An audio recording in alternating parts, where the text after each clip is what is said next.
mas a gente pode entender a formação como o desenvolvimento de uma personalidade, como o desenvolvimento também intelectual, por que não pensar numa formação educativa. Romances de formação.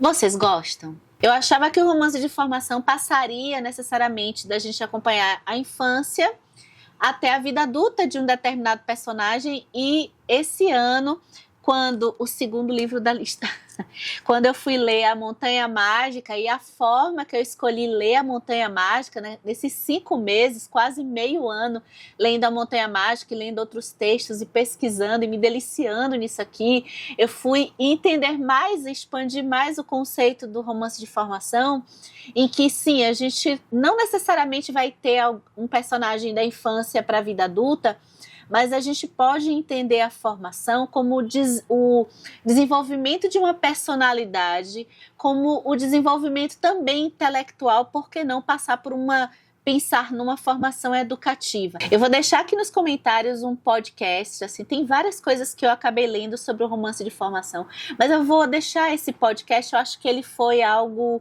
que marcou esse ano de 2024, nessa forma que eu li A Montanha Mágica, pensando o romance de formação. Nesse podcast, ele foi promovido pelo Estadão. Ele chama 2 especialistas que estudaram o romance de formação e mostram, inclusive, se você tiver curiosidade de adentrar, entrar mais detalhadamente nessa pesquisa, né, nesse entendimento do romance de formação, eles vão mostrar também as diferenças ali pela Europa, entre, por exemplo, Inglaterra e Alemanha, o início no chamado Bildungsroman, em que a gente vai também passar em algumas temáticas da psicologia. O personagem sai do ponto A até o ponto B, ele possivelmente sai de uma inocência e ele vai aprender com as suas experiências de vida ou com algum mestre. A sua inabilidade em lidar com o mundo vai transformar na formação da sua personalidade. Esse personagem vai deixar de repetir as ideias de outras pessoas, vai perceber a construção das pessoas à sua volta em comportamentos que ele tinha, possivelmente pré-determinados, não necessariamente os comportamentos da sua personalidade. Como acontece muito aqui em A Montanha Mágica, nas nossas discussões, a gente conversou sobre isso. E o ponto final desse personagem vai ser a sua autonomia. Então vamos para a lista, né? O primeiro livro, David Copperfield, é o livro escrito pelo Charles Dickens, escritor inglês, e que a gente vai acompanhar desde bebezinho o David e até a sua formação na vida adulta. Esse é um estilo de romance de formação maravilhoso, eu amo, e que a gente também percebe, por conta da gente ficar desde o tempo da infância do David, né, uma ascensão, digamos assim, uma ascensão pela experiência prática na vida. É um menino que vai ficar órfão, então as experiências e as dores que ele vai passar vai construindo o seu amadurecimento. A Montanha Mágica do Thomas Mann, ela é também bem conhecida, foi a minha leitura principal, assim, de 2024. Não necessariamente, como eu disse, a gente tem que acompanhar um personagem desde a sua infância.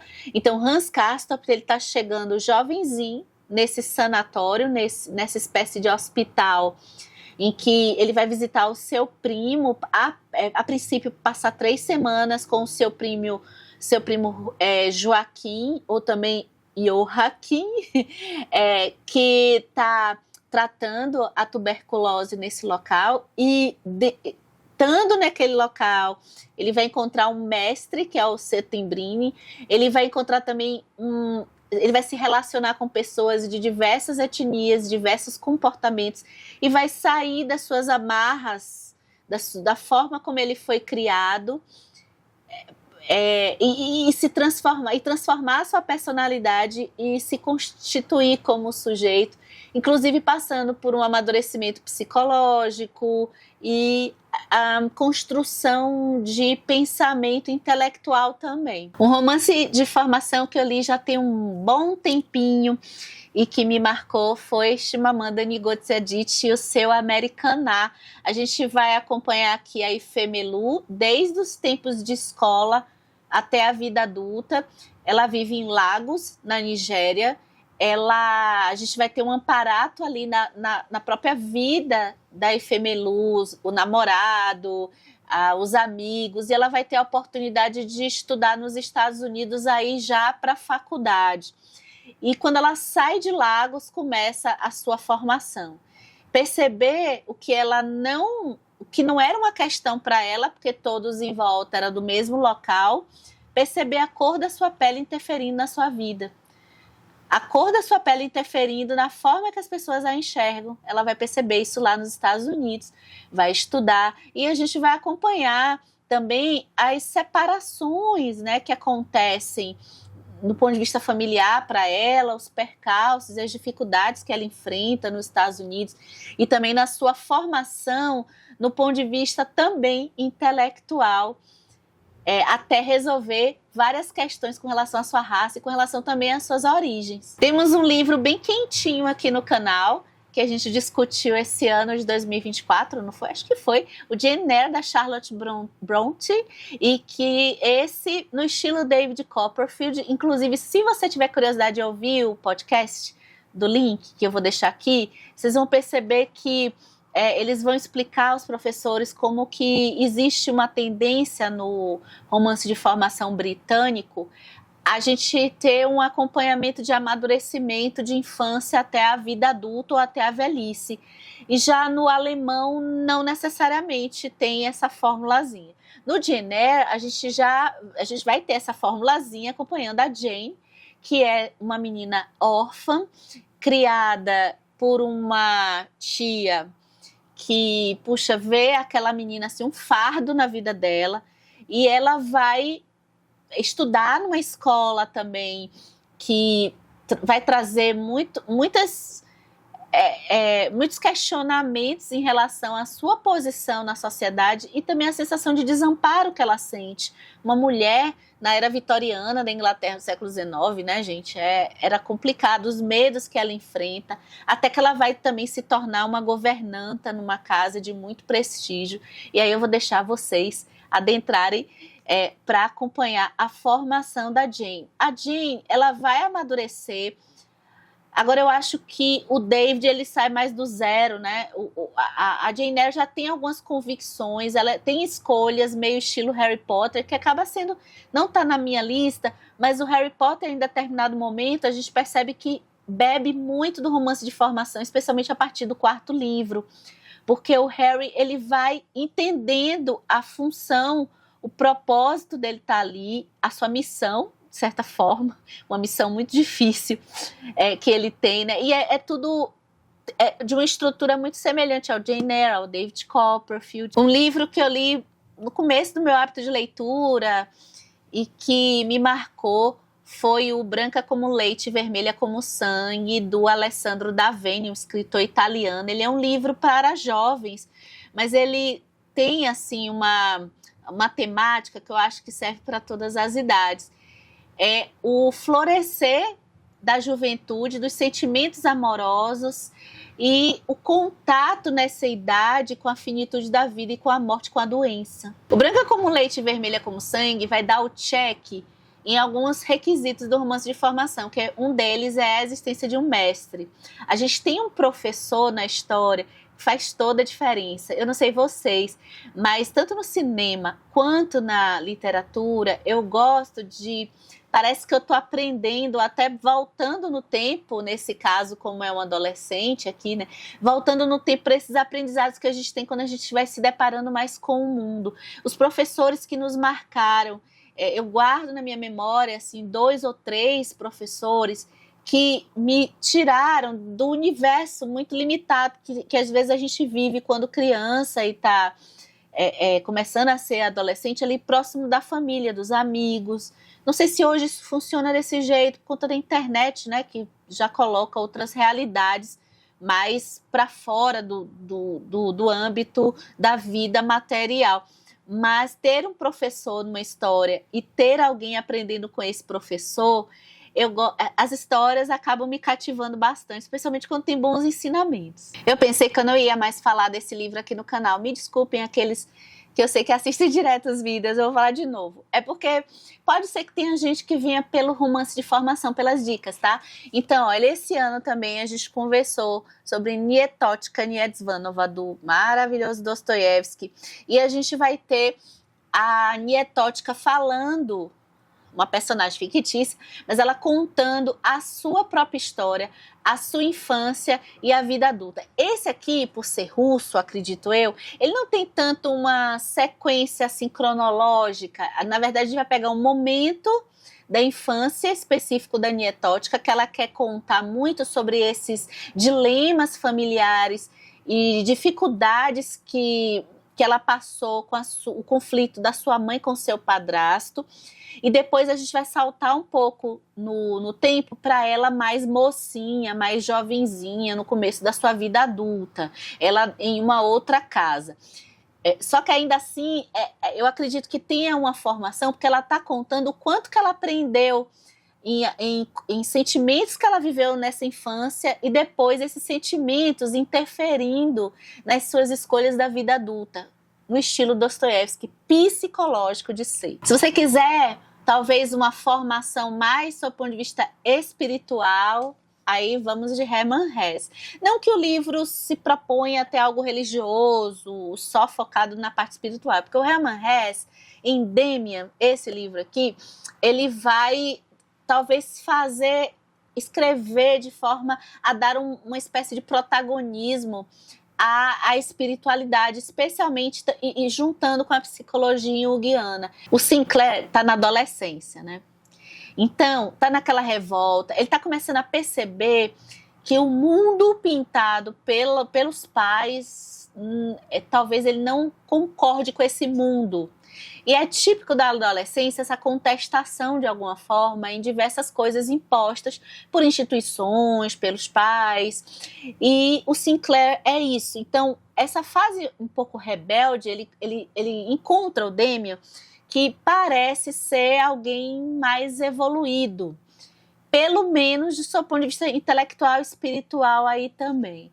Então essa jornada mais com um pezinho um pouco religioso, psicanalítico, no ponto de vista junguiano e bem espiritual, aí você pode procurar Demian, que é um bom romance de formação. Dica número 8 dos livros da minha vida, O Sol é para Todos, da Harper Lee. O livro é contado por uma menina, a Scout. Eu acho que a formação aqui não é tanto da Scout, embora a gente esteja vendo as percepções de uma menina que vive no sul dos Estados Unidos com o seu pai e o seu irmão Jem, e vai presenciar e nos relatar com toda a inocência infantil episódios de racismo, tanto institucionais, estruturais, digamos assim, na sua realidade, como também um fato que o seu pai é advogado, um fato de uma condenação de um inocente homem negro. Eu gosto muito de pensar na formação, pegando o ponto de partida do irmão da Scout, o Jem. E eu não sei quem já leu esse livro, se percebeu isso também. Conta aqui nos comentários, porque o Jem, ele, por ser um pouquinho mais velho que a Scout, eu não sei, acho que a diferença é de uns 3 anos, não é tanto, mas nessa fase que a Scout se encontra, e ele já meio que começando ali a sua adolescência, tem uma diferença substancial de maturidade nessa virada de infância e adolescência aí. Então, quando a Scout comenta as mudanças de comportamento dos Jem são mais visíveis, e a percepção e a indignação com a realidade à sua volta, em uma idade que está avançando para essa adolescência, pelo Jem eu percebo um entendimento e uma formação no estilo mais romance de formação. Embora o principal aqui tudo é o olhar da Scott nesse livro. A dica número 9 é um livro que eu não tenho mais, gente. Eu não curti tanto assim, li uma vez, já tá bom. Que é o Mulherzinhas, da Louise May Alcott. Eu li a primeira parte do Mulherzinhas, eu não li o livro, porque ele foi publicado dividido em duas partes, né? Sendo que tem muitas publicações hoje que juntam as duas partes e vendem como uma só. Então eu li A Infância das Meninas. Mulherzinhas é um livro que a gente vai acompanhar a família Marsh. E a gente tem as filhas, essas meninas saindo da sua infância e essa primeira parte a gente termina no princípio da perda da inocência, talvez num princípio de início de relacionamento amoroso. Acho que para meninas, acho que para os meninos pode ser que também, não sei, mas assim, para as meninas esse início do relacionamento amoroso, da vontade de estar com os meninos ao invés de brincar com brinquedos, talvez seja um marco para esse fim da infância. A Meg é a irmã mais velha e é pela Meg que a gente vai perceber um pouco isso. Especialmente porque todas essas irmãs são muito unidas e elas precisam passar o tempo numa época sem internet, tá? Então o livro, a estrutura dele é cada dia meio que uma aventura, cada dia elas vão aprender alguma coisa. Então aí que tá uma espécie de formação, um pouco inocente demais, bonitinho demais, assim meio que para quem se lembra e assistia He-Man, She-Ra, no final que tinha lá, ei, eu sou o Geninho, vocês já viram onde é que eu estava no episódio? E o que a gente pode aprender desse episódio? Então, Mulherzinhas é um pouco assim, que dá um pouco de gastura pro meu gosto, né? Mas é legal perceber a evolução das meninas e também uma espécie de luto por essa irmã mais velha tá começando a desabrochar para outros inícios de vida, que é o início meio que da vida adulta. Um livro que eu considero um romance de formação, a gente vai acompanhar a infância e a adolescência e os traumas da infância impactando a sua formação. Da Maya Angelou, Eu Sei Porque o Pássaro Canta na Gaiola. Esse livro é emocionante, da primeira linha até a frase final. A menina negra no sul dos Estados Unidos, criada pela sua avó, em que a gente vai passar por diversas temáticas. Eu lembro muito do tema da caridade. A caridade colocada de uma forma tão complexa que eu jamais vou esquecer as diversas vertentes da utilização dessa caridade como manipulação e construção de estruturas de relacionamento de poder. O quanto que uma comunidade que não se sente representada, que não se sente igual a outro grupo que detém o poder e oprime, esse grupo pode ser tão danoso para as relações, as mínimas, para uma criança, sem passar no tema do abuso sexual, da humilhação. Então é uma formação em compreender tudo isso, especialmente nesse caso aqui, como o tema do racismo está atravessando totalmente esse livro, é ainda mais duro, porque essa percepção, essa formação por essas experiências se dá com crianças muito novinhas. Então a formação da personalidade dessas meninas, dessas mulheres, são atravessadas por essas questões sociais. Não tem como ficar só na biologia nesse caso aqui. Quando eu falo biologia, percepção de corpo, coisas universais em todas as mulheres, mas aqui tudo se passa de uma forma muito peculiar, essas descobertas.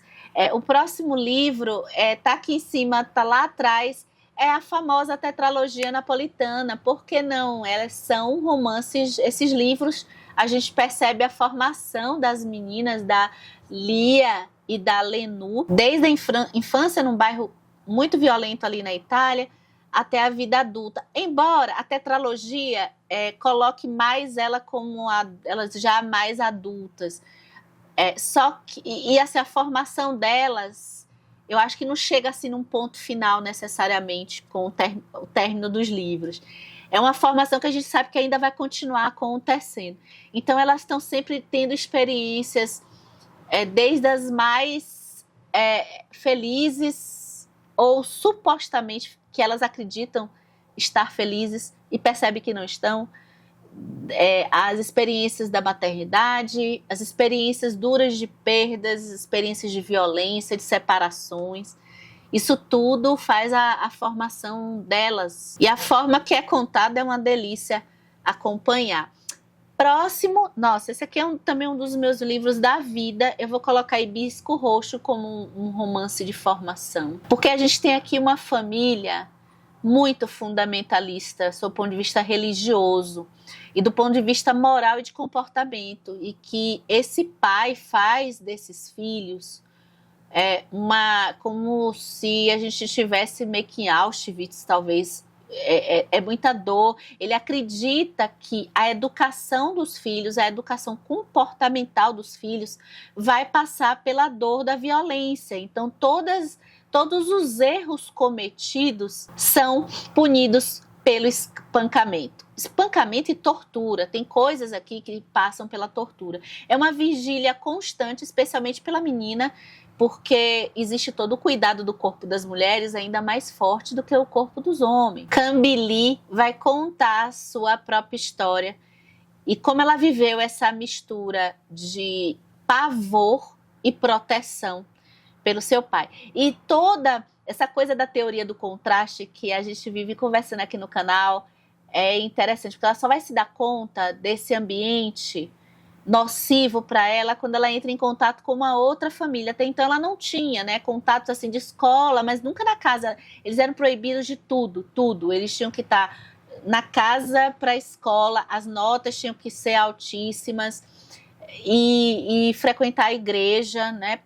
E quando ela se dá por meio das primas, em que ela vai conviver e tem também todo um padre, e é legal a Chimamanda escolher o padre para trazer a noção de outras formas de amor paterno, que para além da violência, quando ela convive com essas outras realidades, é que ela vai se dando conta e ficando ainda mais apavorada, porque como de menor, né, uma menina, uma adolescente, início da adolescência, ela não tem muito o que fazer, e a sua mãe também vive esse esquema sem também saber o que ela pode fazer para ajudar esses filhos, porque às vezes até a percepção disso para uma mulher que não tem a sua autonomia, a sua independência, é complicado. E é muito lindo e emocionante. Eu chorei tanto nesse livro.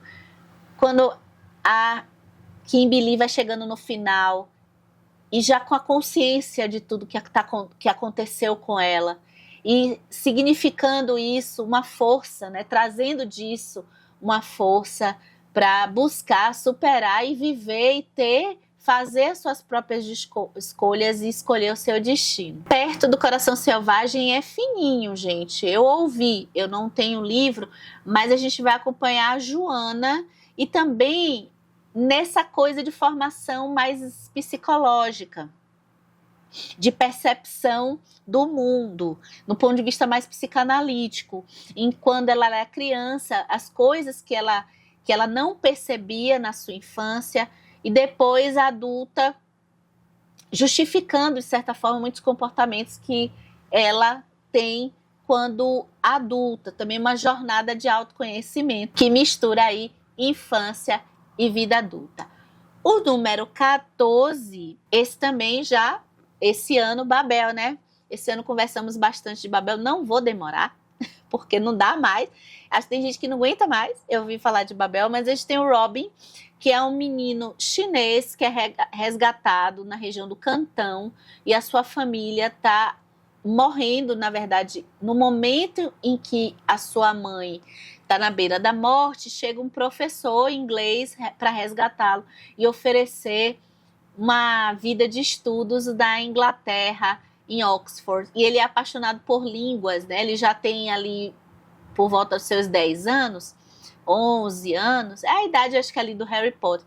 E ele é resgatado, mas esse livro não tem, só tem poucas encontros com Harry Potter, tá? Quem chegou aqui novo do canal, nesse vídeo, esse livro, ele não tem só pouquíssimas coisas, assim, o resto, o livro tem uma singularidade, outras questões que ele quer tratar. A percepção do Robin e o amadurecimento e a formação dele vai no sentido de perceber a sua origem e perceber as organizações, né, o seu povo, assim como outros países, sob efeito da colonização de países imperialistas. E todas essas sistemáticas de poder, que, aliás, temos um outro vídeo de listas de livros de violência sistêmica. Então, até o Robin perceber essas questões ligadas à violência sistêmica, que não só ele e outras pessoas passam, leva a essa formação, todo o encontro que ele tem com outras pessoas, com organizações secretas, vai fazer ele ter esse amadurecimento, essa percepção e visão de mundo, e também sair de dentro até do que ele defende para o seu povo, para ser algo mais geral. Então ele está disposto, assim como até no Harry Potter, né, a se sacrificar por algo maior. E eu termino pela formação das formações, pelo livro da minha vida, que também, não sei, acho que esse talvez é a formação das formações. Grande Sertão Veredas, do Guimarães Rosa, um romance de formação de Riobaldo. Riobaldo que, em sua infância, passa por uma admiração desse mundo jagunço, esse mundo de aventuras, o mundo jagunço que representa a zona rural, as conexões de homens e mulheres com a tradição, a terra, a vida mais calma, contemplativa, talvez, mas também uma vida cheia de violências. Mas aí chega, talvez, aí uma industrialização, a tecnologia. Aqui, esse livro dialoga um pouco com O Senhor dos Anéis, tá? Quem tiver interesse e quiser, e gosta do Senhor dos Anéis, tem um diálogo muito forte aqui. E quando chega essa coisa da tecnologia, chega também sem violência ou com violência? Chega com algumas soluções, mas outras também não, né? Então esse deslocamento até do modelo de pensamento, a gente vai acompanhar na formação de Riobaldo, além de diversos outros assuntos que a gente discute nos 2 vídeos que a gente tem para esse livro aqui no canal, tá? Terminamos as 15 dicas de romances de formação. Me contem se vocês já leram alguns desses e deixem aqui suas dicas. Olha, um dos livros mais famosos que são do romance de formação do Bildes Roman é um que eu não tenho aqui. Eu ainda quero ver se eu vou ler, acho que eu vou ler, que é Os Anos de Aprendizagem de Will Waymaster. Vou botar a capa dele aqui. Que também é um estilo meio David Copperfield, até onde eu sei, de um jovenzinho muito inocente, que vai sair para o mundo, viver muitas experiências e aprender bastante. Quando a gente lê romance de formação, eu tenho a sensação que a gente está aprendendo um pouco junto com esse personagem, né? Diz que, acho que faz desse romance, a gente se apega a esses protagonistas. Me conta aqui o que vocês acham desse estilo de literatura. Até o próximo vídeo.